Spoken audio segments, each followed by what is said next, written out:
Hi ಎಲ್ರಿಗೂ ನಮಸ್ಕಾರ. Welcome to my mini vlog. After a long time ನಾನು ಮತ್ತೆ ಮಿನಿ ವ್ಲಾಗ್ನ ಮಾಡ್ತಾ ಇದ್ದೀನಿ. ಐ ಹೋಪ್ ನಿಮ್ಮೆಲ್ಲರಿಗೂ ಕೂಡ ಇಷ್ಟ ಆಗುತ್ತೆ ಅಂತ ಅನ್ಕೊತಿದ್ದೀನಿ. ಹಾಗೆ ನೀವು ಕೂಡ ತುಂಬ ಚೆನ್ನಾಗಿ ಕೇಳ್ತಾ ಇದ್ರಿ ವ್ಲಾಗ್ ಮಾಡಿ ಅಂತ.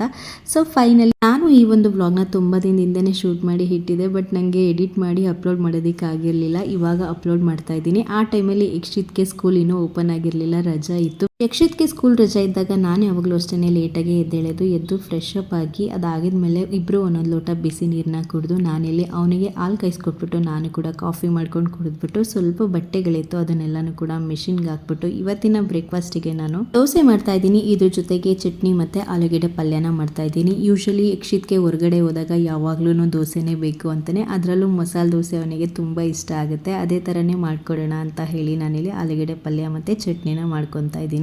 ನಾನು ದೋಸೆ ಜೊತೆಗೆ ಪಲ್ಯ ಮತ್ತು ಚಟ್ನಿನ ಮಾಡಿದರೆ ಅವನು ಸಾಂಬಾರು ಬೇಕು ಅಂತಲೂ ಕೂಡ ಕೇಳ್ತಾ ಇದ್ದ. ಇನ್ನು ಯಕ್ಷಿತ್ಗೆ ದೋಸೆ ಎಲ್ಲ ಹಾಕ್ಕೊಟ್ಬಿಟ್ಟು ಸ್ವಲ್ಪ ಬಟ್ಟೆಗಳೆಲ್ಲ ಆಯಿತು, ಅದನ್ನೆಲ್ಲನೂ ಮಿಷಿನ್ಗೆ ಹಾಕಿ ನಾನು ಕೂಡ ಬ್ರೇಕ್ಫಾಸ್ಟ್ನ ಮುಗಿಸ್ಕೊಂಡು ಇದ್ರದ್ದು ಕಂಪ್ಲೀಟ್ ವ್ಲಾಗ್ನ ನಾನು ನೆನ್ನೆ ನನ್ನ ಯೂಟ್ಯೂಬ್ ಚಾನಲಲ್ಲಿ ಅಪ್ಲೋಡ್ ಮಾಡಿದ್ದೀನಿ.